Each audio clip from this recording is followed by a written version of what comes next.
Bismillahirrahmanirrahim. Assalamualaikum warahmatullahi wabarakatuh.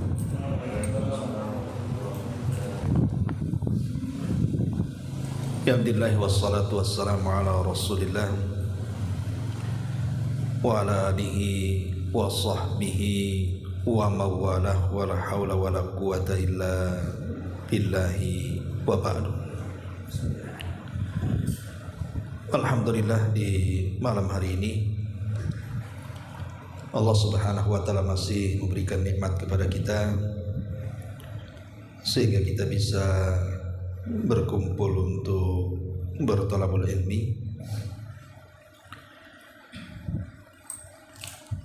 dan tentunya kita akan meneruskan kajian yang sangat penting dalam hidup kita, Kitabut Tauhid. Ulama mengatakan syaraful ilmi bi syarafil ma'lum. Mulianya sebuah ilmu itu karena yang dipelajari itu sangat mulia, dan tidak ada yang lebih mulia melebihi mempelajari tauhid. Dan kita sudah masuk pada bab keempat dari Kitabut Tauhid, tentang babu al-khawfi minasyirki. Bab tentang pentingnya kita takut dari dosa kesyirikan. Baik, kita baca matannya baru kita jelaskan. Berkata pengarang, bab al-khawf minasyirki. Wa qaulillahi azza wa jal, innallaha la yaghfiru an yushraka bihi wa yaghfiru ma duna dzalika liman yasha. Wa qala al-Khalil alaihi salam, wajnubni wa baniya an na'budal asnam.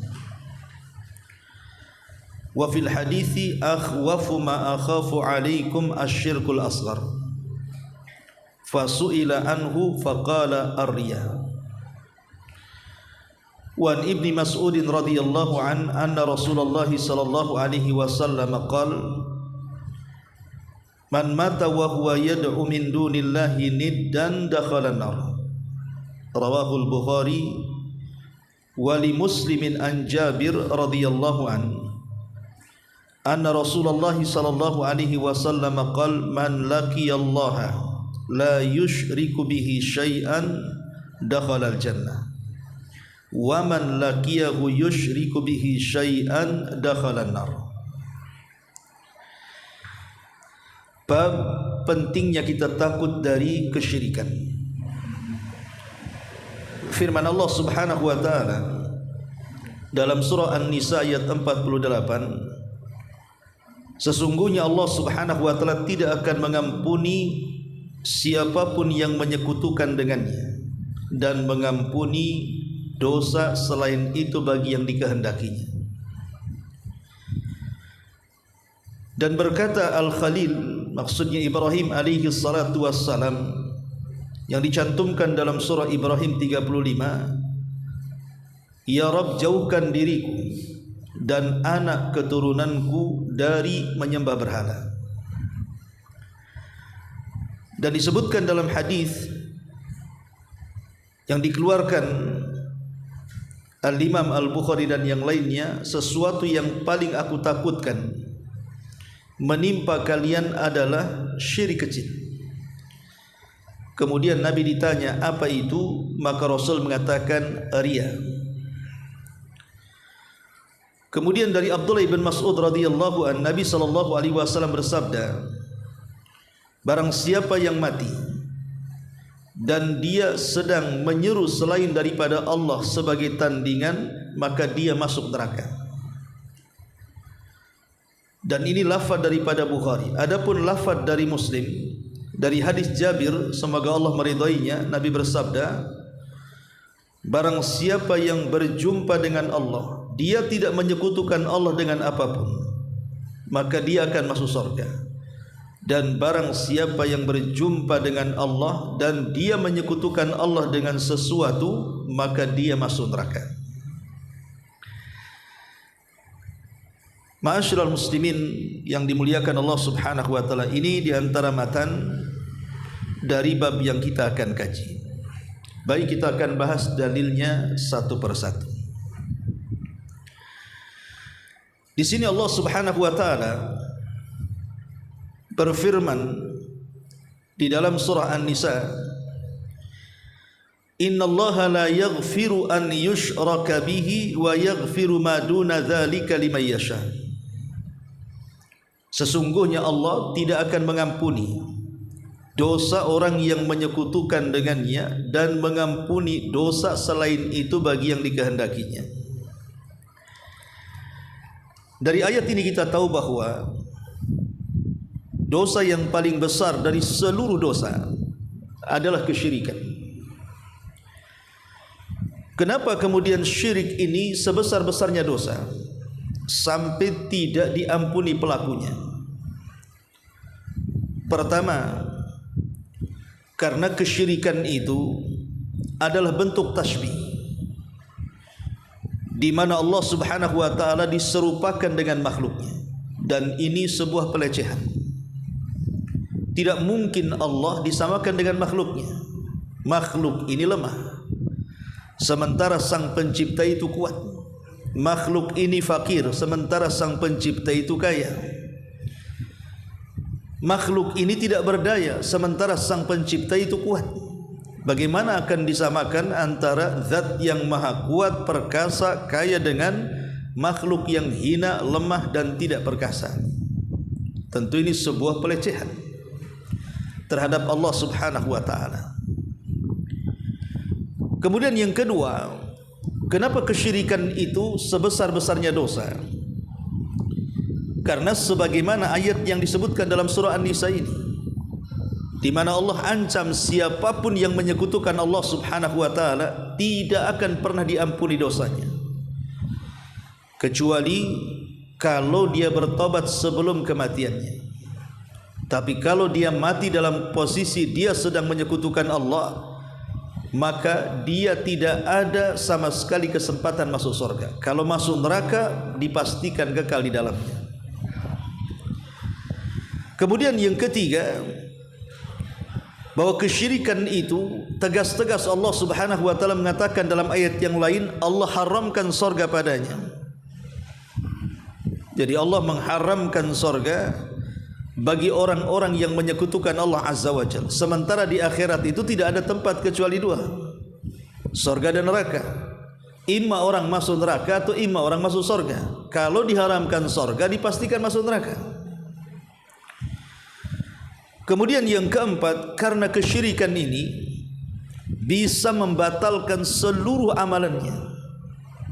Amal sebesar apapun yang diusahakan, seandainya dari brojol lahir sampai menjelang wafat dia beribadah, sebelum wafat dia melakukan kesyirikan dan tidak bertobat, maka amalannya percuma.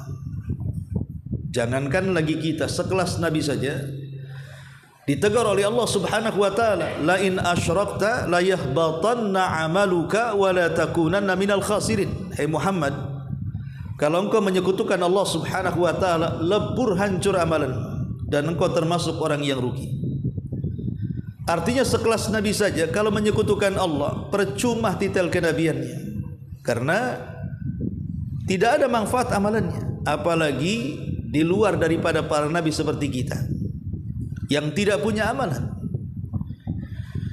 Kemudian yang kelima, karena kesyirikan itu bisa menghalalkan darah dan harta. Ingat, kesyirikan itu bisa menghalalkan darah kita dan harta kita, karena kesyirikan itu bisa mengeluarkan kita dari Islam. Kemudian yang keenam, dan kesyirikan itu sebesar-besarnya dosa besar. Dan itu pernah ditanyakan kepada Nabi SAW. Nabi mengatakan, ala unabbiukum bi akbaril kabair. Maukah aku tunjukkan kepada kalian sebesar-besarnya dosa? Maka para sahabat mengatakan, bala ya Rasul, tentu wahai Rasul. Maka yang pertama kali Rasul mengatakan al-isyraku billahi, kesyirikan kepada Allah Subhanahu wa taala. Kemudian juga yang keberapa itu? Yang keenam, yang ketujuh, kesyirikan itu naqsun wa aibun nazzahahu rabbuhu nafsahu anhuma. Syirik ini dalam bentuk naqsun, kekurangan, dan juga aib yang Allah bersihkan dari keduanya. Allah itu tidak punya kekurangan dan Allah itu tidak punya aib. Sementara orang-orang yang menyekutukan Allah dengan yang lainnya, makhluk selain Allah itu pasti punya kekurangan dan pasti punya aib. Kalau seandainya kemudian Allah disamakan dengan cara menyekutukan dengan yang lainnya, berarti menetapkan kekurangan dan aib bagi Allah, dan ini mustahil. Itulah kenapa kemudian kesyirikan ini menjadikan dosa yang tidak terampuni oleh Allah Subhanahu wa taala. Tetapi walaupun demikian, dosa di bawah kesyirikan itu masih di bawah kehendak Allah. Kalau Allah mau, ya Allah maafkan kesalahannya. Kalau Allah tidak mau, maka dibersihkan dulu dosanya, dimasukkan ke neraka, baru dimasukkan ke dalam surga. Tapi kalau syirik tidak ada pembersihan. Sekali masuk neraka, dia tidak akan keluar selamanya. Makanya di sini Allah Subhanahu wa taala mengatakan, innallaha la yaghfiru an yushraka bihi wa yaghfiru ma duna dzalika liman yasha. Ini dalil pertama. Kemudian dalil yang kedua, di mana Allah Subhanahu wa taala menghikayatkan tentang doa Nabi Ibrahim alaihi salatu wassalam, di mana Nabi Ibrahim alaihi salatu wassalam berdoa kepada Allah, wajnubni wa baniya an na'budal asnam. Ya Rabb, jauhkan aku dan anak keturunanku jangan sampai mereka menyembah berhala. Menunjukkan apa? Takutnya seorang nabi. Padahal Nabi Ibrahim alaihi salatu wassalam abul anbiya, dia bapaknya para nabi, bahkan dikatakan pelopor tauhid, percontohan bagaimana dakwah tauhid. Itulah Nabi Ibrahim alaihi salatu wassalam sepanjang hayatnya, sejak remaja sampai wafat, semua kisahnya bicara soal tauhid, baik yang dicantumkan dalam Al-Quran atau dalam kitab-kitab sebelumnya. Makanya Nabi Ibrahim itu nabi yang digandrungi semua umat. Yahudi mengatakan Ibrahim itu nabi kami. Orang-orang Nasrani mengatakan Ibrahim itu nabi kami. Maka Allah Subhanahu wa taala bantah dalam Al-Quran, ma kana Ibrahimu yahudiyan wala nasraniyan. Ibrahim itu bukan Yahudi, Ibrahim itu bukan Nasrani, walakin hanifan muslimah. Tapi dia seorang yang hanif, yang lurus dengan tauhid, dan dia seorang yang memasrahkan dirinya kepada Allah Azza wa Jalla. Tidak mungkin seorang Ibrahim diklaim sebagai Nabi Nasrani, sementara di satu sisi Ibrahim menegakkan tauhid, sementara Nasrani mengatakan Isa sebagai Tuhan, satu di antara anak Tuhan. Begitu juga Yahudi yang menganggap bahwa Uzair itu adalah anak Tuhan. Mustahil satu mendakwakan tauhid sementara yang lain menyelisih tauhid. Maka yang pantas adalah Nabi Ibrahim alaihi salatu wassalam adalah abul anbiya, dan dia adalah Khalilur Rahman, kekasih daripada Allah Subhanahu wa taala yang layak untuk kita contoh setelah Nabi. Makanya satu-satunya nabi selain Nabi sallallahu alaihi wasallam yang diperintahkan Allah untuk diikuti adalah Nabi Ibrahim. Dan itu disebutkan dalam Quran bahwa pada diri Ibrahim itu ada uswah yang harus kita ikuti. Makanya wajar Nabi Ibrahim itu selalu digandengkan dalam salawat setiap salat dengan Nabi kita Muhammad sallallahu alaihi wasallam. Bahkan salawatnya saja disebut salawat Ibrahimiyah. Allahumma salli ala Muhammad wa ala ali Muhammad kama sallaita ala Ibrahim wa ala ali Ibrahim. Kenapa? karena dakwah Nabi itu selaras dengan dakwah Ibrahim alaihi salatu wassalam, mengajak manusia ke dalam tauhid. Lah Nabi Ibrahim alaihi salatu wassalam berdoa kepada Allah saking takutnya dengan kesyirikan, sesuai dengan babnya, bab takut dengan kesyirikan. Maka pengarang ingin mencontohkan bagaimana kalau seorang Ibrahim saja takut kalau seandainya dia dan anak turunannya jatuh kepada kesyirikan, maka sudah selayaknya kita harus lebih takut lagi dari kesyirikan, baik kita dan keluarga kita. Ku anfusakum wa ahlikum nara. Jaga diri kalian dan keluarga kalian dari api neraka. Dan yang sangat memungkinkan orang terancam neraka adalah dosa syirik. Jadi sebelum kita hilangkan dosa-dosa dalam keluarga, maka yang pertama dosa syirik hilangkan dulu di rumah tangga. Dan itu tugas yang berat, terutama kita ini yang terkadang punya keluarga ini kadang-kadang masih awam, masih terbawa dengan tradisi lokal. Karena kita lihat bahwa tradisi di masyarakat kita itu, terutama di kampung-kampung, itu berbau kesyirikan itu bermacam-macam. Yang namanya khurafat itu ya. Kemudian juga kesyirikan-kesyirikan tanpa sadar. Mereka menganggap bukan kesyirikan padahal kesyirikan. Mereka menganggap biasa. Mereka tidak sadar bahwa Islam sudah lepas dari badannya. Kalau dulu saya masih ingat, saya masih kecil, tidak tahu sekarang ya. Jadi orang yang hamil 7 bulan itu biasanya dimandi kembangkan kan. Saya ada tradisi begitu. Kemudian di situ terkadang dibuat janur kuning. Kemudian ditancap apel lagi di situ. Kemudian ada telur yang diinjak. Saya ada di kampung antum kayak gitu. Itu apa namanya itu? 7 bulanan. Masih ada ya? Iya, dulu itu hampir kalau sudah ada orang hamil mesti ada acara. Kalau di Jawa Barat biasanya nanti bawa kendi isinya uang recehan gitu. Kemudian dibuang ke atas, nanti dikeprok, kemudian sibulah orang-orang itu rebutan uang receh. Itu zaman dulu ya, zaman sekarang enggak mungkin. Tapi pernah saya bertanya tentang filosofisnya. Kenapa mesti ada janur kuning di situ? Ada apa khurafatnya di sini? Karena kalau janurnya tidak kuning itu tidak bisa, harus kuning.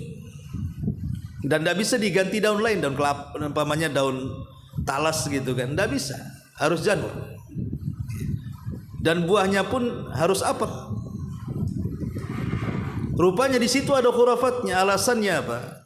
Terkadang di situ ada kelapa lagi. Kelapa ini rupanya diukir, kemudian digambar seperti pewayangan. Dan biasanya yang diukir di kelapa itu konon katanya itu wayang Arjuna. Di situ tuh. Ya. Filosofisnya mereka mengatakan, kenapa janur kuning? Supaya anak yang keluar itu kulitnya kuning, gak hitam. Semana pula orang-orang yang di daerah yang memang turunannya kulit hitam tuh, apa bisa jadi kuning tuh? Ya kalau daerah Jawa Barat ya memang putih-putih anaknya. Kalau di Flores pemanya kan pakai janur kuning, ya sesuai dengan nasab bapaknya kan gitu. Itu kan khurafat saja. Kemudian dikasih apel biar matanya besar gitu, tidak sipit.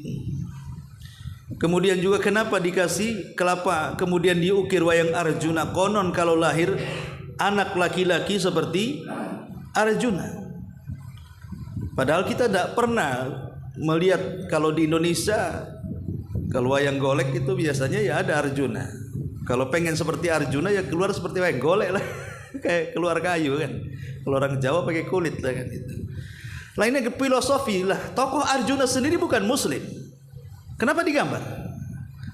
Itu kan tokohnya orang-orang Hindu sana. Kenapa masuk kemudian ke adat istiadat kaum muslimin? Lah ini mau tidak mau, tradisi seperti ini sebenarnya berbau agama-agama luar kan. Boleh jadi mungkin karena Islam datang belakangan, Hindu Buddha memang sudah duluan kan gitu, sehingga terkontaminasi dengan ajaran-ajaran lama. Dari sini ingin saya katakan bahwa pengaruh-pengaruh budaya itu, sadar ataupun tidak, terkadang ada orang yang hanya mengatakan kan itu budaya saja. Masa salah? Bukankah kita perlu kemudian menjaga budaya kita? Iya, Islam tidak melarang kalian mengembangkan budaya. Siapa bilang budaya jahiliyah kalau yang baik sama Rasul dipertahankan? Seperti menjamu tamu, itu budaya jahiliyah. Tapi itu kan dipertahankan oleh Nabi SAW, karena itu sebuah kebaikan. Tapi budaya ini kalau sampai berbau kesyirikan, mungkinkah dipertahankan? Maka tidak mungkin, karena akan membawa bencana masalahnya. Karena di antara banyaknya bencana di mana-mana itu disebabkan karena dosa, dan tidak ada dosa yang lebih besar melebihi dosa kesyirikan, ikhwan. Makanya wajar kalau Nabi Ibrahim alaihi salatu wasallam sampai meminta kepada Allah agar dirinya dan seluruh anak turunannya jangan sampai menyembah berhala. Mungkin berhala di zaman jahiliyah itu jelas patungnya Lata, Uzza, Manat, Hubal, Naif, Saif dan Na'ilah dan yang lainnya gitu ya. Tapi boleh jadi mungkin berhala-berhala di zaman sekarang pun berbeda. Karena di zaman sekarang ini berhala makin berkembang kan, uang saja bisa jadi berhala, perempuan bisa jadi berhala, laki-laki bisa jadi berhala, semua bisa jadi berhala. Ketika seseorang kemudian melebihkan kecintaan kepada selain Allah, berarti selain Allah yang dilebihkan kecintaannya, rasa takutnya, harapannya sama dengan membuat tandingan dengan Allah Subhanahu wa taala. Itulah berhala. Makanya Rasul sampai mengatakan ta'isa abdu dinar, celaka hamba-hamba dinar itu. Lihat bagaimana Rasul mengatakan celaka hamba-hamba dinar. Artinya dinar, dirham, rupiah, dolar, ringgit dan yang lainnya bisa menjadi sesembahan selain Allah. Karena Rasul yang mengatakan celaka hamba-hamba uang. Berarti uang bisa menjadi Tuhan dan kita menghambakan kepada mereka. Kemudian taisa abdul khamisah, celaka hamba-hamba pakaian, hamba-hamba busana. Artinya pakaian saja bisa menjadi Tuhan selain Allah, dijadikan sesembahan kan begitu. Ya kalau zaman dulu lah mungkin, kalau zaman sekarang persis seperti yang disabdakan Nabi. Zaman dulu sampai kepada binatang-binatang kan gitu ya. Orang dulu suka itu melihara burung perkutut. Kadang-kadang suaranya makin bagus, hokinya makin banyak. Berkembang ke ikan lohan, makin besar nong-nongnya, makin hokinya makin besar. Macam-macam dulu kan cerita-cerita. Akhirnya banyak kemudian mitos-mitos dan khurafat-khurafat berbau kesyirikan di situ. Seolah-olah apa? Hoki itu datang dari makhluk, padahal hoki itu datang dari Allah. Sial itu datang dari makhluk, padahal sial juga ciptaan Allah. Ma'asyiral muslimin yang dimuliakan Allah Azza wa Jalla. Jadi di sini pelajarannya, dalil yang kedua, Nabi Ibrahim meminta kepada Allah untuk dijauhkan dari kesyirikan dia dan anak turunannya. Satu hari Abu Bakar Siddiq radhiyallahu anhu datang kepada Nabi. Kemudian mengatakan, "Ya Rasulullah, ajarkan doa yang bisa aku panjatkan dalam salatku agar aku bisa terbebas dari kesyirikan." Maka Nabi SAW mengatakan, "Kalau begitu wahai Abu Bakar, bacalah doa ini, bacalah selepas salatmu. Baca dalam zikir salat. Kalau engkau membaca doa ini, kupastikan kau terhindar dari kesyirikan." Kemudian Rasul mengajarkan Abu Bakar doa, "Allahumma inni a'udzubika an usyrika bika wa ana a'lam wa a'udzubika bima la a'lam." Katakan wahai Abu Bakar, saya berlindung kepada Allah dari kesyirikan yang saya ketahui atau dari kesyirikan yang saya tidak ketahui. Maka Abu Bakar pun kemudian melanggengkan doa ini. Maka sudah sepantasnya kalau sekelas Abu Bakar saja takut dengan kesyirikan sampai minta doa supaya terhindar dan terlindung dari kesyirikan, mestinya kita harus lebih berdoa lagi jangan sampai masuk dalam perkara kesyirikan ini. Ini dalil yang kedua. Dalil yang ketiga, pengarang kemudian menyebutkan beberapa hadis Nabi SAW. Pertama, hadis Nabi SAW, "Akhwafu ma akhafu alaikum asyirkul asghar." Fasu'ila anhu faqala riya. Kata Nabi SAW, sesuatu yang paling aku takutkan dan yang paling aku khawatirkan menimpa kalian adalah syirik kecil. Rasul ditanya, apa yang dimaksud syirik kecil di sini wahai Rasul? Maka Rasul mengatakan yang dimaksud syirik kecil adalah riya. Riya itu bagian daripada syirkul asghar. Bahkan dalam riwayat, syirik jenis ini ketika menempel di badan manusia itu tidak bisa dirasakan kapan datang dan kapan pergi. Sampai Rasul mengistilahkan syirik seperti ini seperti semut hitam yang berjalan di batu yang sangat licin dan berwarna hitam di tengah kegelapan malam, serba hitam. Bisa nggak kita lihat semutnya? Udah hitam semutnya, nemplok di batu hitam, tengah malam pula, tak pakai senter, ditengok, kira-kira nampak nggak semutnya? Nggak akan nampak, batunya pun tak nampak. Seolah-olah Nabi SAW ingin mengatakan bahwa syirik jenis ini terkadang tahu-tahu ada saja pada badan kita. Terkadang kita ibadah ini awalnya ikhlas, tahu-tahu riya saja. Awalnya ikhlas ingin sedekah, tahu-tahu riya saja. Itu sering terjadi. Makanya sering saya contohkan kemarin kan, terkadang ada orang yang mudah terpancing akhirnya melakukan riya. Sebenarnya dia ingin ikhlas karena Allah. Tolong ya, saya ingin nyumbang nih untuk pembangunan masjid, pesantren, yayasan, tapi jangan tulis nama saya. Tulis saja di papanan Abdullah, Abdullah, Abdullah. Kan bagus, dia menyembunyikan nama kan. Karena kalau sudah Abdullah hamba Allah, kan siapa saja. Orang tidak tahu siapa yang menyumbang kan. Umpamanya karena pengurusnya ingin laporan, sehingga harus dicantumkan nama. Dia sudah tidak mau, tidak usah ambil saja. Saya percaya dengan Allah dan dengan kamu, saya percaya, ambil saja. Tapi kemudian karena pengurusnya mengatakan oh tidak bisa, harus ditulis nama. Ya sudah, kalau harus ditulis nama, tulis saja Abdullah, hamba Allah, hamba Allah, hamba Allah. Sebenarnya niatnya sudah ikhlas dan sudah benar jalurnya itu, sehingga orang tidak tahu siapa yang menyumbangkan. Tapi masalahnya ketika dia disentil, antum ini usaha lancar, saya lihat cabang di mana-mana, mobil pun baru, kok tak nampak nama antum di papan tuh? Ya. Mulai datang, kok tak tahu hamba Allah itu siapa? Lah, paham kan? Kadang-kadang sebenarnya kan awalnya sudah ikhlas kan? Dia sudah ikhlas sebenarnya, sudah bagus lurus hamba Allah, bahkan pada awalnya nggak mau disebut namanya. Tapi ketika kemudian disinggung orang, mulai rianya. Kok tak tahu hamba Allah yang 10 tuh? Nah kadang-kadang makanya kenapa Rasul mengistilahkan seperti semut hitam berjalan di batu hitam di tengah kegelapan malam. Karena datangnya itu tiba-tiba saja. Tiba-tiba dia datang.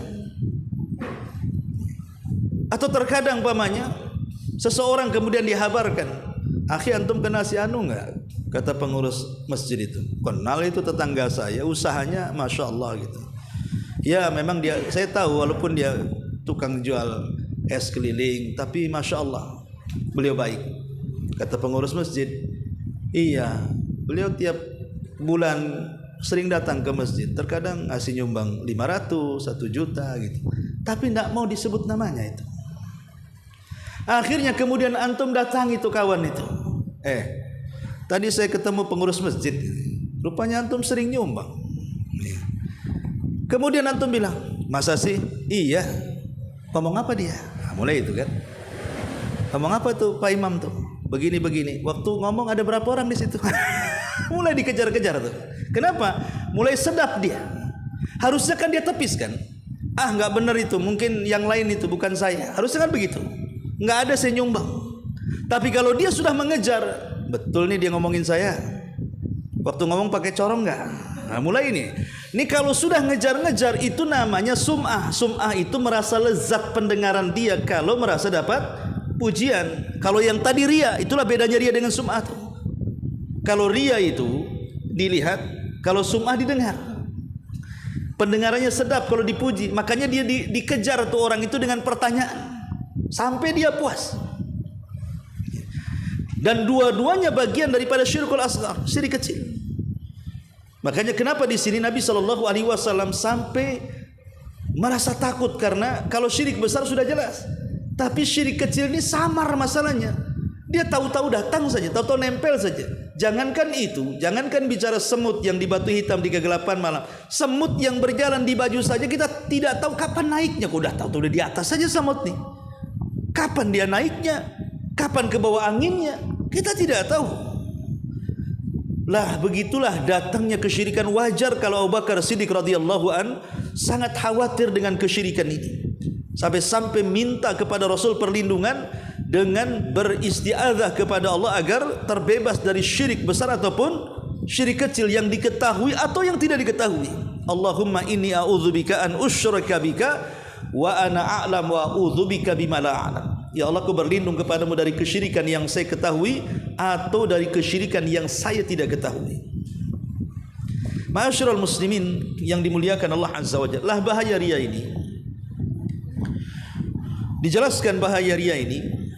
Pertama, riya ini kata Nabi SAW lebih bahaya dibandingkan fitnah Al-Masih Dajjal. Dajjal itu sudah fitnah paling besar sejak diciptakan Adam sampai yang terakhir mati. Tidak ada fitnah yang lebih besar dibandingkan Dajjal. Tapi riya lebih bahaya dibandingkan Dajjal.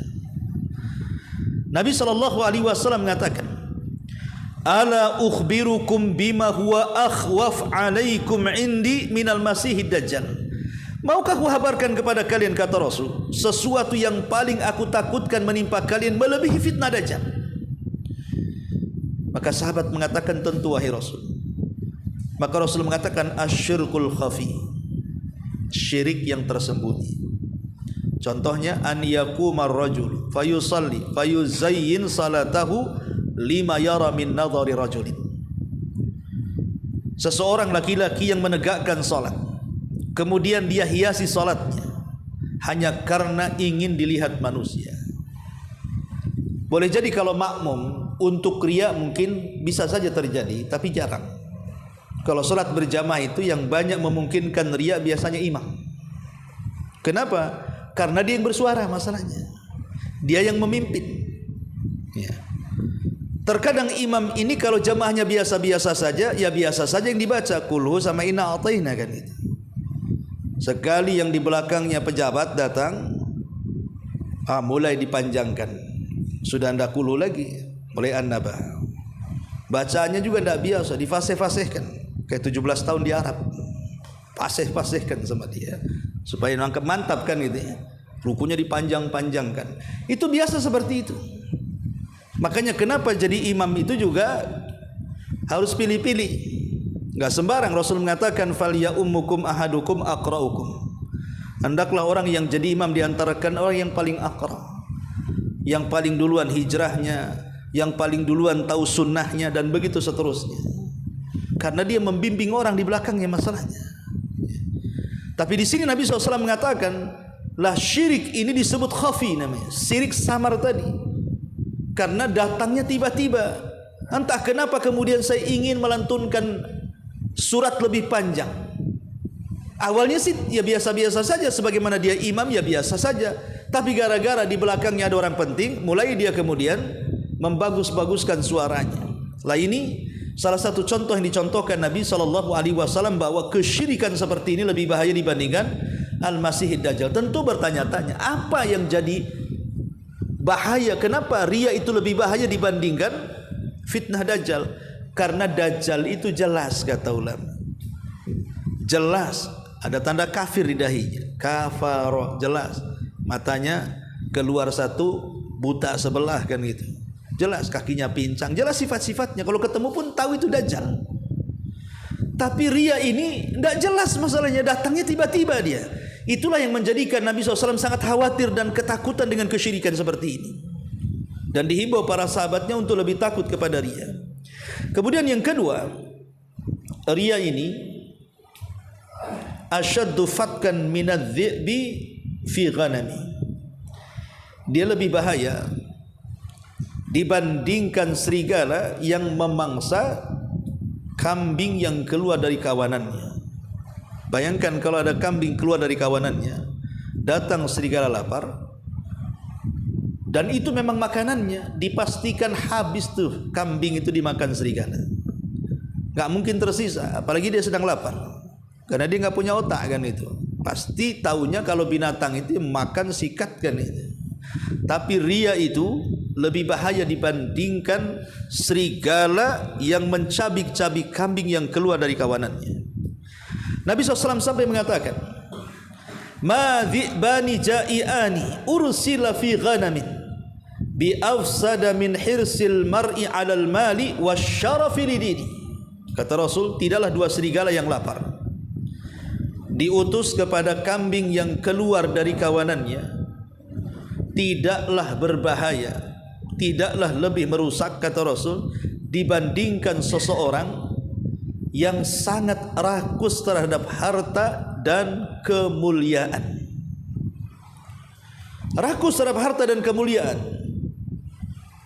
Seseorang biasanya ria itu karena apa? Karena kaya. Kalau tidak kaya mau ria dengan apa kan gitu ya? Biasanya orang kaya itu kan ria, entah mamer-mamerkan rumahnya, mamer-mamerkan kendaraannya, mamer-mamerkan tanah sertifikat dan yang lainnya kan begitu. Yang memungkinkan ria itu kebanyakan orang kaya.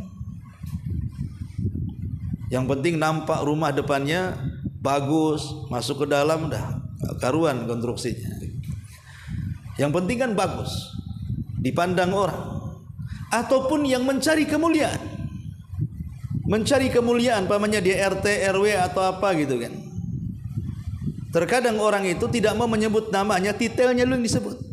Kenalkan, saya RT di sini. Kan itu. Ya kalau maksudnya adalah memang dia ingin menyelesaikan sebuah kasus, tidak ada masalah. Tapi kalau semua orang biar tahu saya tokoh di sini, itu jadi ria jadinya. Jadi ria. Nabi SAW saja ketika mengetuk pintu sorga, apa kata Jibril, kata malaikat Ridwan, man, siapa? Rasul tidak mengatakan saya Nabi, saya Rasul, tidak. Ana Muhammad, saya adalah Muhammad. Awaqad uhiya ilai, apakah sudah diwahyukan kepadamu? Kata Rasul, iya. Maka malaikat Ridwan mengatakan, wallahi, Allah tidak memerintahkan untuk membuka pintu sorga kecuali dirimu. Maka dialah orang yang pertama kali membuka pintu sorga. Ana awal man aftatihu babal jannah. Sayalah orang yang pertama kali membuka pintu sorga, kata Nabi.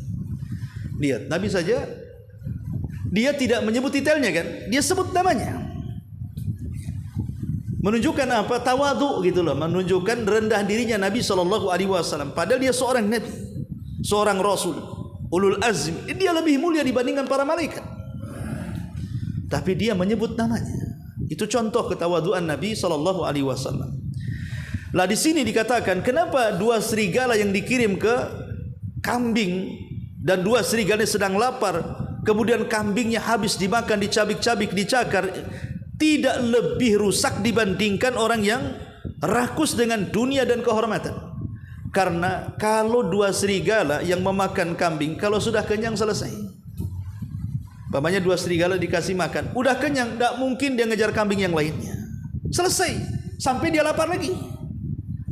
Tapi orang kalau sudah terlampau rakus dengan dunia, maka dia tidak akan berhenti.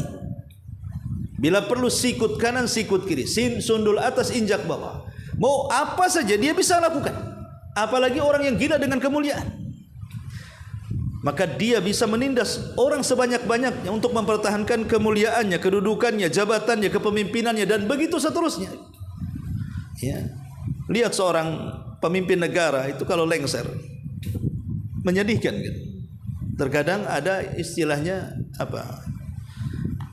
Kurang terima gitu. Kadang-kadang walaupun dia sudah tidak menjabat pun masih seperti dia seorang pemimpin. Jangankan tingkat pemimpin negara, menteri, kadang-kadang mungkin saya lihat pernah juga lah, ada beberapa orang tua kita mantan pejabat di Batam ini. Itu kalau ketemu ngobrol kayak masih pejabat saja dia. Padahal udah lama dia pensiun. Udah kayak kita rakyat biasa. Jadi kadang-kadang itu tidak bisa dia melupakan. Karena dia pernah jaya, pernah dimuliakan. Ya, kalau keluar itu sudah ada protokolnya. Silahkan Pak, itu kursinya paling depan apa macam-macam kan. Sekali dia jadi rakyat biasa, ya paling belakang. Akhirnya setiap ketemu yang ngobrolnya dulu, mulai itu dulu saya itu darinya keluar kan. Dia pengen dipuji, dia itu punya sejarah. Lah ini kalau sudah seperti ini kan apa nama penyakitnya ini? Ma'asyiral muslimin yang dimuliakan Allah Azza wa Jalla. Ini yang kedua. Yang ketiga, riya ini adalah bisa menghancurkan amal yang ditempelinya. Lain dengan syirik besar, itu menghancurkan semua amal ya. Kalau riya itu ya yang ditempelinya saja. Umpamanya salat 5 waktu, zuhur, asar, maghrib, isya, ikhlas diterima. Giliran subuh riya, ya hari subuhnya saja enggak dapat pahala gitu maksudnya. Dan ini kebiasaan buruk. Riya ini kebiasaan buruk karena riya ini biasanya dia tidak akan puas. Makanya sering ada istilah para ulama itu, orang yang riya ini sakit hatinya bukan di akhirat saja, di dunia saja sudah sakit hati. Kenapa di dunia dia sudah tersiksa hatinya? Karena orang yang riya ini haus pujian. Kalau sedikit pujian sakit hati dia. Contoh namanya antum nyumbang ke pondok saya Jabal Luhur 100 juta Ustaz, pembangunan kamar mandi akhwat ya. Jadi saya cuma WA, ya syukran akhi jazakallahu khairan. Mulai dongkol, Ustadznya apa? Kok nggak panjang mujinya? Di grup kok nggak ada nama anak gitu. Mulai dia sakit hati, kalau kayak gini 1 juta aja nak kirim gitu. Mulai ada penyesalan tuh. Dia udah sakit hati duluan. Orang yang riya ini sakit hatinya karena memang diawali ketidakikhlasan. Nah, akhirnya ketika kurang pujian sakit hatinya. Di dunia saja tersiksa dia. Maka hidupnya tidak akan pernah tenang orang riya. Di akhirat apalagi. Ketika Allah Subhanahu wa taala panggil dia, seolah-olah dia membawa pahala, kata Allah, jangan ambil balasan dari saya, kata Allah. Cari orang yang engkau harap pujiannya di bumi, kau minta balasan kepada dia. Sanggup? Nggak akan sanggup. Ya. Jadi di dunia tersiksa, di akhirat lebih tersiksa lagi. Maka ikhlaskan niat dalam beramal. Ya. Kemudian juga di antara bahaya riya, disebutkan oleh para ulama juga, adalah menyebabkan tentang azab yang ada di akhirat. Bahkan bisa mewarisi kehinaan dan juga mengharamkan pahala yang sangat besar. Baik, ini masalah riya, karena sekali lagi masalah riya ini luar biasa ya. Beramal karena manusia riya, meninggalkan amal karena manusia juga riya. Dua-duanya riya. Antum sering ke masjid 5 waktu, akhirnya dipanggil Pak Haji sama orang, wih udah jadi Pak Haji nih. Pak Haji aja gak rajin, kau lebih daripada Pak Haji nih. Lebih daripada Ustadz. Mulai dia pikir, iya juga ya, kalau saya sering ke masjid gak enak juga dibilang Pak Haji. Udahlah, kurangi saja. Nah, mengurangi ke masjid gara-gara ucapan orang riya. Sering ke masjid meraih pujian orang riya juga, mengharapkan pujian orang riya. Jadi dua-duanya riya dia sebenarnya. Orang sedekah nih, sering sedekah, akhirnya sama kawannya dipuji, Masya Allah, orang luar biasa, orang kaya aja nggak seperti antum. Antum memang dermawan luar biasa, wah bla bla bla bla, anu macam-macam. Akhirnya antum berpikir, ya juga ya, kalau sering nyumbang gak enak juga ucapan orang. Akhirnya kemudian nyumbangnya dikurangi karena ucapan orang. Ini juga riya. Jadi riya itu meninggalkan amal karena manusia riya, mengamalkan sebuah amal karena manusia juga riya. Dua-duanya riya. Makanya saya katakan serba salah di sini. Maka yang penting adalah beribadahlah. Soal kemudian orang memuji kita, alhamdulillah. Enggak muji pun tidak ada masalah, karena hati orang yang ikhlas itu tidak mungkin berubah. Orang yang ikhlas itu kata para ulama, qalbul mukhlis la tataghayyar. Hati orang ikhlas itu tidak akan berubah. Mau dipuji tidak besar hidung, mau dicela pun tidak akan merasa terhina hidupnya. Dia akan tetap seperti itu. Adapun kalau seandainya dia haji, memang tidak ada niat dipanggil Pak Haji, tiba-tiba masyarakat manggil Pak Haji, dia tidak ada keinginan untuk dipanggil, maka Rasul mengatakan busyral ajil. Itu namanya kabar gembira yang disegerakan di dunia. Terima saja. Kalau memang kita tidak ada niat untuk dipuji atau dipuji orang, itu namanya busyral ajil, kata Rasul. Kabar gembira yang disegerakan di dunia sebelum akhirat. Tapi kalau niatnya tidak ingin dipuji tapi dipuji. Tapi kalau sudah ingin dipuji ya sudah jadi riya. Ma'asyiral muslimin wal rahimakumullah. Baik, itu diantara hadis yang ketiga. Kemudian hadis yang keempat, Nabi SAW mengatakan dalam hadis Abdullah bin Mas'ud radhiyallahu anhu, an Abdullah bin Mas'ud radhiyallahu anhu anna Rasulullah sallallahu alaihi wasallam qala, dari sahabat Abdullah bin Mas'ud radhiyallahu anhu, sabiqunal awwalun, orang-orang yang pertama masuk Islam, Abdullah bin Mas'ud, dan dia orang yang dikenal dengan Qur'annya, sehingga Rasul merekomendasikan kalau ingin belajar Quran, belajar kepada Abdullah bin Mas'ud, karena dia punya suara yang luar biasa, persis seperti suara Jibril saat membaca Quran dari dengar Nabi. Jadi suara Abdullah bin Mas'ud sampai dikatakan oleh Rasul kepada Umar dan Abu Bakar, wahai Abu Bakar, wahai Umar, kalau engkau ingin mendengar suara Jibril saat membaca Quran, dengar suara Ibnu Ummi Abdin, maksudnya Abdullah bin Mas'ud.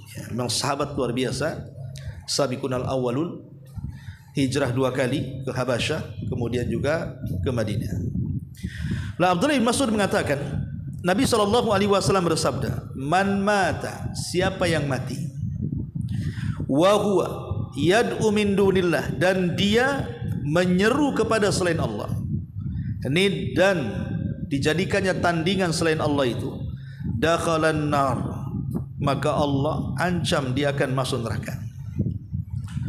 Jadi orang yang mati dan dia tetap melakukan kesyirikan, contoh hadis Imran ibn Husain, Nabi SAW pernah melihat ada seorang laki-laki membawa gelang dari kuningan. Kemudian Rasul mengatakan inzi'ha, buang, disuruh dibuang. Kemudian Rasul memberikan alasannya, untuk apa kau pakai itu? Maka orang ini mengatakan minal wahina, saya ini punya penyakit lemah wahai Rasul, maka dengan memakai gelang ini saya berharap sakit saya sembuh. Kata Nabi SAW, inzi'ha, buang. Kemudian Rasul mengatakan, fa innaha la taziduka illa wahnan, kupastikan kalau gelang itu masih di tanganmu, kau bukan makin sembuh, kau makin sakit, kata Nabi, kau akan makin lemah. Kemudian Rasul mengatakan, fa imitta wa hiya 'alaika ma aflahta abada, kalau gelang itu masih ada di tanganmu dan kau mati, engkau tidak akan selamat, kata Nabi, engkau tidak akan selamat. Ulama mengatakan yang dimaksud tidak selamat di sini, apakah secara mutlak dia tidak akan selamat masuk ke dalam sorga dan dimasukkan ke neraka dan dikekalkan, ataukah bagaimana? Maka para ulama menjawab, lihat kepada keyakinan kita kepada gelang. Kalau dia meyakini bahwa gelang itu yang membawa manfaat dan mencegah madarat, dia nafikan Allah di dalamnya, maka dia kalau mati dan gelang itu masih di tangannya dan masih diyakini seperti itu, masuk neraka tidak akan keluar. Kenapa? Karena dia masuk kepada syirik besar. Tapi kalau dia masih meyakini Allah yang kasih sembuh dia, Allah yang kasih obat dia, tapi gelang ini hanya sebab saja, maka itu hanya syirkul asghar, syirik kecil saja. Maknanya sekecil-kecilnya syirik kecil tetap besar dosanya dibandingkan zina, membunuh dan begitu seterusnya. Dan dia kalau masuk neraka memang lama di neraka, tapi masih ada kesempatan masuk surga. Kenapa? Karena dia tidak sampai kepada syirik besar. Jadi kalimat Rasul, maaflah ta'abada, engkau tidak akan selamat, maksudnya lihat kesyirikannya. Apakah selamat, tidak selamat secara mutlak, ataukah hanya nisbi saja? Ia masuk neraka tapi ada kesempatan masuk surga, tapi intinya masuk neraka. Kan ngeri.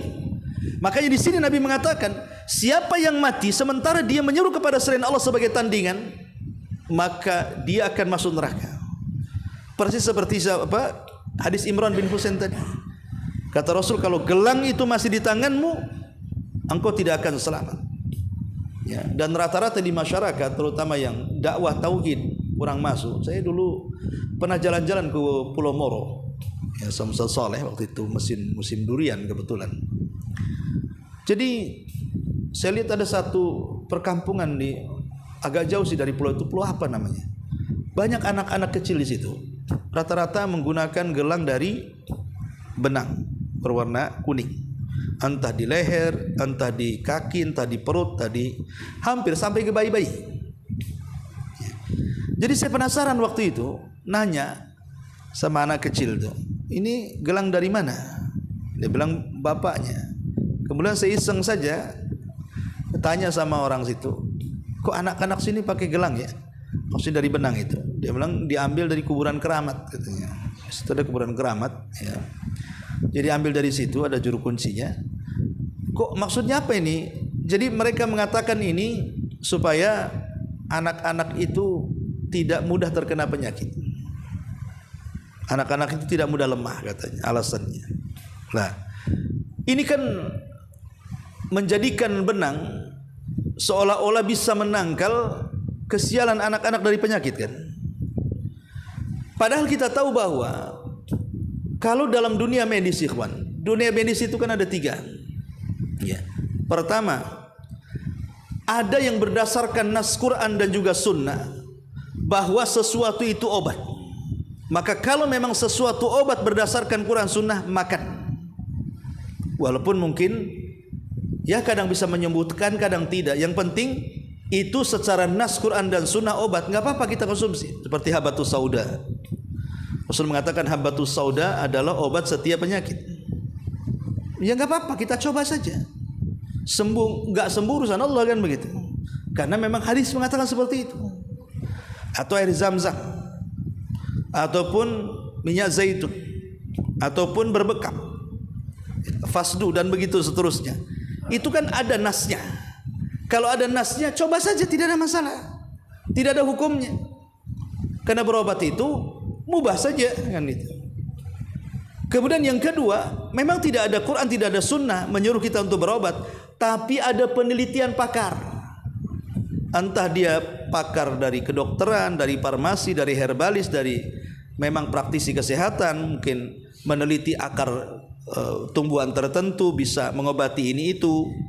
Ya, seperti mamanya brotowali atau kumis kucing atau apa gitu ya. Diteliti gitu. Kalau ini makan ini atau sirih kuning atau sirih hijau atau apa istilahnya dalam dunia herbal itu kan. Dan setelah ada penelitian memang bisa mengobati walaupun tidak secara mutlak. Ya ada yang sembuh, ada yang tidak, tapi umumnya bisa sembuh. Maka kalau ada penelitian seperti ilmiah nggak masalah, jadikan itu obat karena ada penelitian ilmiah. Yang ketiga, ini Quran Sunnah tidak mengatakan ini obat, penelitian juga tidak pernah diteliti, tiba-tiba muncul ini obat, ini jadi masalah.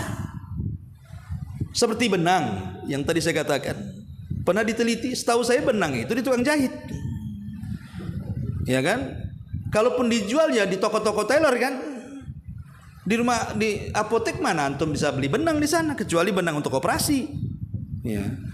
Lah sesuatu yang tidak ada nas Qurannya, sesuatu tidak ada yang penelitian ilmiah tiba-tiba kemudian dijadikan obat, itu namanya menjadikan sebab yang bukan sebab namanya. Menjadikan sebab yang bukan sebab, menjadikan sebab kesembuhan padahal bukan sebab kesembuhan, itu maksudnya. Berarti syirik kecil yang seperti ini masuk pada syirik kecil dan akan berubah menjadi syirik besar kalau dia bukan hanya menjadikan sebab, tapi zat benang itulah yang mendatangkan manfaat dan madarat. Ini bukan sebab lagi, ini syiriknya udah tinggi lagi. Kenapa? Karena seolah-olah benang itu yang mengandung manfaat, mendatangkan manfaat dan mencegah madarat. Seolah-olah Allah tidak terlibat di situ. Wah, ini sudah syirik besar lagi. Dan umumnya kalau orang sudah suka dengan jimat jarang terjerumus kepada syirik kecil, jarang. Rata-rata syirik besar. Karena Rasul yang mengatakan, "Man ta'allaqa syai'an wukila ilaih." Siapa yang menggantungkan sesuatu dalam bentuk jimat, pasti hatinya akan digantungkan kepada jimat itu. Seseorang beli jimat untuk keselamatan ditaruh di mobil. Kemudian dia jalan. Tiba-tiba masuk polisi tidur bannya. Hampir guling. Tuh kan gara-gara jimat tak dibawa. Mulai kan tergantung. Jimatnya gara-gara padahal dia kecelakaan memang di situ ada lubang. Betapa banyak kan orang-orang kafir yang enggak pakai jimat saja nyantai mereka. Kenapa kita orang muslim yang pakai jimat kemudian seolah-olah ini gara-gara jimat nih sial. Nah ini terjadi seseorang yang terkadang menggadaikan akidahnya kepada selain Allah. Maka di sini Rasul mengatakan barang siapa yang mati dan dia menyeru kepada selain Allah dipastikan masuk neraka. Dan dalil yang terakhir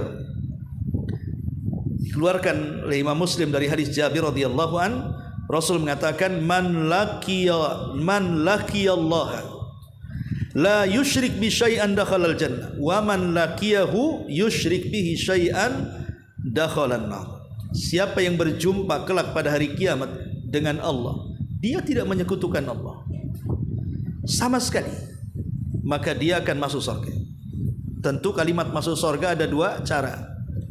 Direct masuk surga tanpa singgah di neraka, ataupun boleh jadi singgah dulu di neraka, baru kemudian setelah bersih dosanya masuk ke dalam surga. Itu maksudnya dakhalul jannah. Tapi barang siapa yang nanti pada hari kiamat berjumpa dengan Allah, kemudian dia menyekutukan Allah dengan sesuatu, maka dia masuk neraka. Masuk neraka juga ada dua di sini. Bisa saja kekal tidak pernah keluar. Kenapa? Karena syiriknya syirik besar, atau mungkin masuk neraka lama di neraka, tetapi masih ada kesempatan masuk surga. Boleh jadi karena syiriknya syirik kecil saja. Karena perbedaan syirik besar dengan syirik kecil, kalau syirik besar mengekalkan, kalau syirik kecil tidak mengekalkan. Inilah diantara bab yang keempat, al-bab al-khawf minasyirki. Wallahu alam. Sebelum saya tutup, silakan kalau ada yang bertanya. Saya sering tinggal yang PKH anaknya.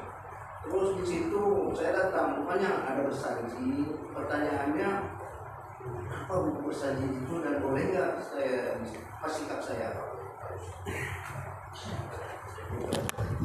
Ya, alhamdulillah.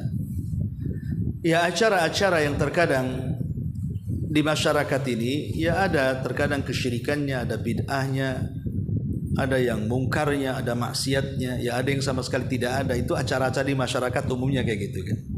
Ada yang syar'i, ada yang tidak syar'i. Ya.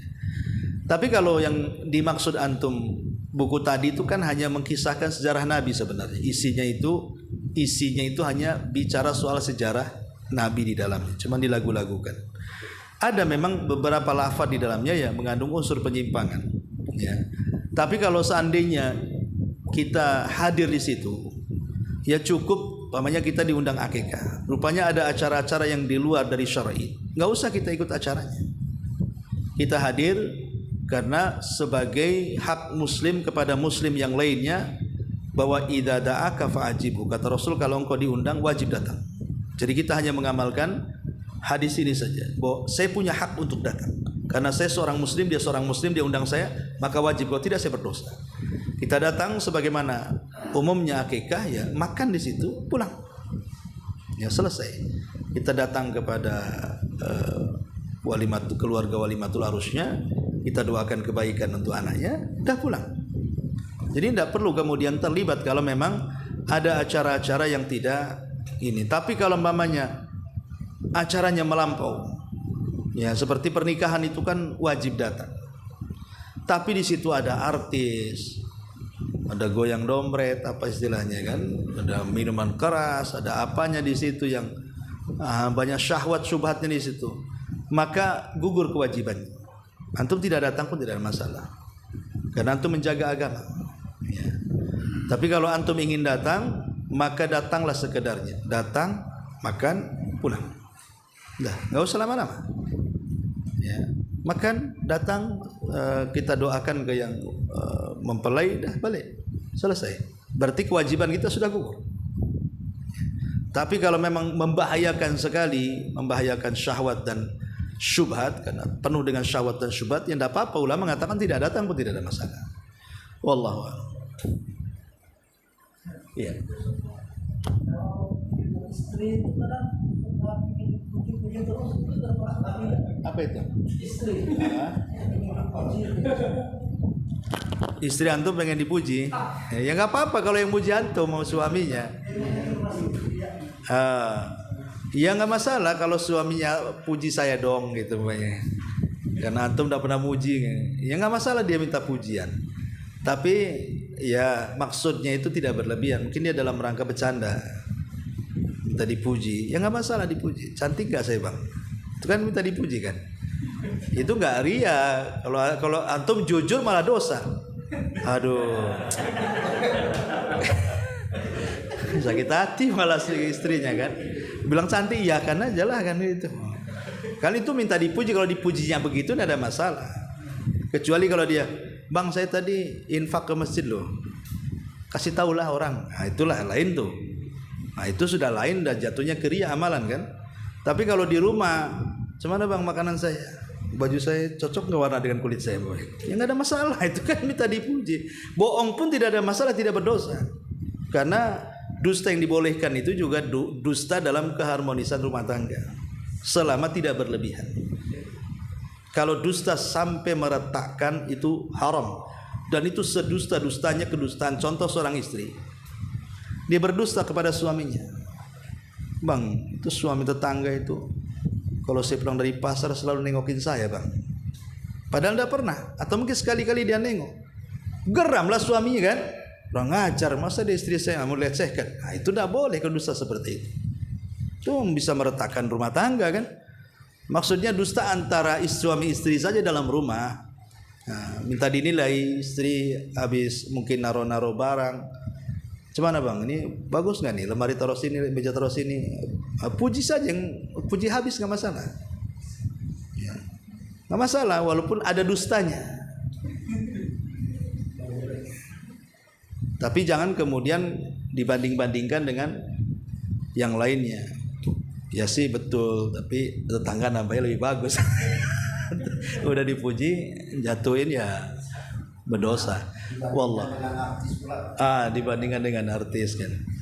Ya kalau dibandingkan dengan artis ya nggak apa-apa. Ya masih lebih cantik adalah dibandingkan artis. Nah itu nggak apa-apa kalau gitu. Kalau di Bali nggak boleh. Wallahu a'lam. Ya silakan.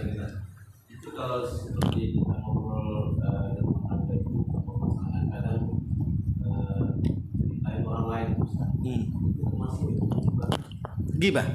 Ya. Kalau mencintai orang lain gibah, kecuali menceritakan orang lain untuk supaya terhindar dari kejahatannya, apa-apa.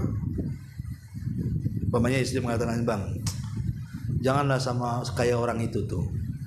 Jangan begaul dengan dia itu bedegong itu nggak jelas tuh, itu orang sombong orang ini, itu nggak apa-apa supaya terhindar dari kejahatan. Membicarakan orang supaya manusia terhindar dari kejahatannya, seperti membicarakan keburukan ahlul bidah, nggak masalah, supaya orang tidak terjerumus kepada perbuatan bid'ahnya, atau membicarakan orang karena mencari alamat. Ya, mana rumah Pak Udin ya? Kata orang, Pak Udin ada 10 orang sini, Pak Udin semua. Itulah yang pincang. Nah, kan bilang kan gibah juga kan. Tapi kan kalau nggak dibilang pincang kan orang nggak tahu Udin mana satu. Itu nggak apa-apa. Ya, atau dalam mahkamah, dalam persidangan peradilan, mengungkap aib seorang suami istri, mengungkap aib masing-masing. Kalau nggak gitu kan hakim nggak tahu. Tapi kalau seandainya tidak demikian, membicarakan tetangganya, membicarakan dia, nggak boleh gibah lah. Sangat gibah. Makanya seorang suami itu harus refleks. Biasanya istri kalau sudah ketemuan dengan kawannya, entah pengajian, entah harisan, entah makan-makan, entah apa, mesti pulangkan cerita. Kalau ceritanya yang baik-baik saja ya antum yayakan saja. Tapi kalau sudah bicarakan orang, wajib antum menyetop dia. Udah. Nggak usah. Nah, kalau kau masih ngomong gitu lagi, nggak usah lagi bergaul sama dia, kan gitu. Kasih tahu. Saya itu dulu waktu di Yaman, saya punya guru, ya. Itu istrinya jadi percontohan di masyarakat situ.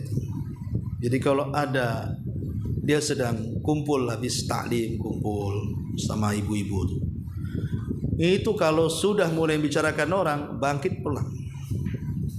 Nggak ada cerita, ya bangkit pulang, nggak mau. Kalau cerita masih biasa dia mau duduk, ya, masih ngelayan. Tapi kalau satu bicarakan orang, berdiri pulang, dan terkenal itu seperti itu. Jadi dia betul-betul lisannya dijaga dan kupingnya pun tidak mau mendengar gibahan orang. Maka ini juga wajib, karena gibah itu dosa besar ya kawan. Sama dengan membunuh, sama dengan berzina, sama dengan berjudi, itu sama dosanya. Cuman kadang-kadang dosa-dosa berzina, berjudi, membunuh itu terkadang kita mencela habis-habisan. Punya tetangga pembunuh, bahkan sampai dimutilasi. Mungkin kita kata sadis sekali dia. Lah hari-hari istrinya menggibah loh. Gak dibilang sadis, padahal dosanya sama di hadapan Allah. Cuma di pandangan manusia kadang-kadang lebih sadis, ini enggak. Jadi ada orang yang menganggap itu tidak dosa pada dosa besar. Lah salah satunya ghibah. Makanya kenapa kemudian Nabi SAW sampai mengatakan, apakah engkau sudi memakan bangkai saudaramu?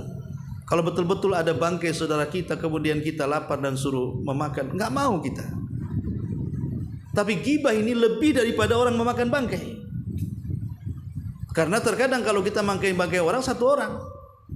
Tapi ghibah ini kadang-kadang ada yang namanya ghibah nasional namanya.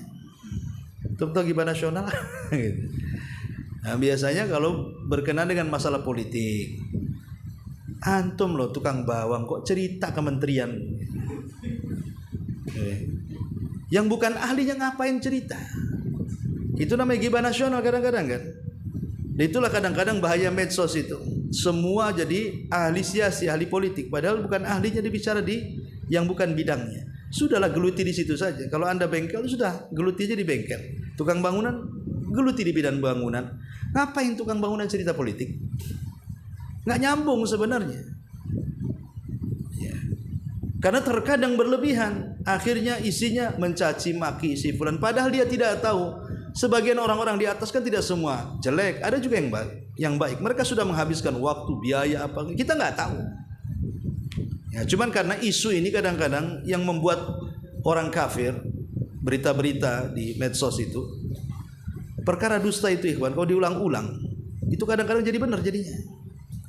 Awalnya ini nggak, ini hoak. Tapi karena hari-hari diberitakan, jadi nggak hoak jadinya kan itu. Atau contoh sederhana saja begini. Ada orang yang umpamanya tertuduh korupsi, belum diponis, baru ya tertuduh, belum tersangka. Kemudian karena sudah menyebar di medsos, kita ikut-ikutan.